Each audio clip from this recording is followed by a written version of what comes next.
If you wanted to stop Africa from becoming a superpower, you wouldn't have to invent a new strategy. The blueprint has already been written, tested, and perfected over centuries. You'd start by making sure Africa never unites. The easiest way to do that is by keeping people divided along ethnic, tribal, and religious lines.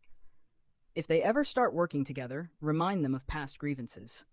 Stoke old wounds, fund separatist movements, keep border disputes unresolved. Make sure every time they take one step forward, they take two steps back because they're too busy fighting each other. You'd install leaders who serve foreign interests, not their people. Find the most corrupt, the most easily manipulated, the ones who crave wealth and status more than progress. Offer them power in exchange for loyalty. If a leader rises who actually cares about Africa, get rid of them. Assassinate them if necessary. But if that's too messy, just destabilize their government and back a coup. If they talk about nationalizing resources, make an example out of them. If they try to unite Africa, take them out before the idea spreads. You'd keep Africa economically weak by making sure it never industrializes. Let them export raw materials but never process them themselves. Control the mines, the oil fields, the rare earth minerals. Keep them selling cheap and buying expensive. If a country tries to break free and build its own industries, sabotage it. Place sanctions, destabilize its currency, fund local opposition, crash its economy. If that doesn't work, orchestrate a civil war.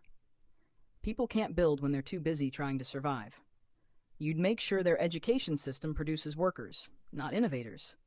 Teach them history that glorifies their oppressors. Make them think their cultures are primitive. Their ancestors were savages. Their future depends on foreign approval. Train them to memorize, not to think critically.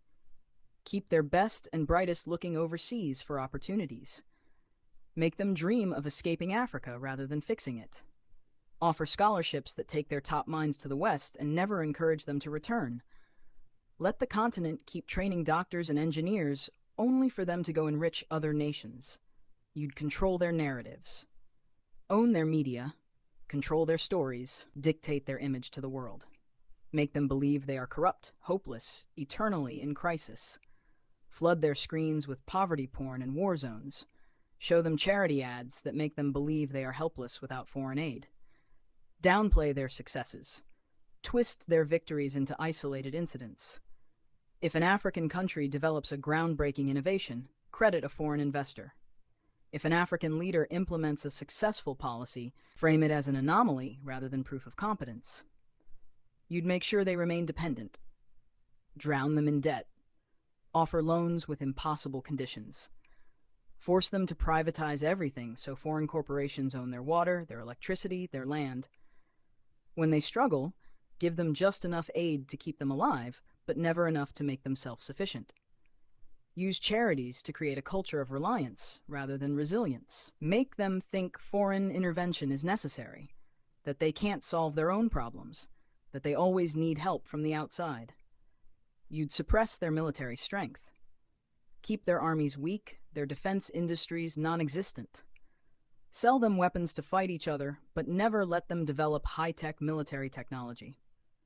If a country tries to build a strong defense system, accuse them of being a threat to stability. Make sure they always need foreign peacekeepers, foreign military bases, foreign advisors controlling their security. Keep them vulnerable to invasion, coups, and foreign interference. The formula is simple. Divide, corrupt, exploit, miseducate, control. Keep them fighting each other. Keep them looking outside for solutions. Keep them poor, dependent, insecure. Make sure every attempt to break free is met with resistance so strong that the next generation thinks twice before trying again. This isn't a theory, it's history. The real question isn't how to stop Africa from becoming a superpower, it's how Africa can break the cycle despite every effort to keep it down.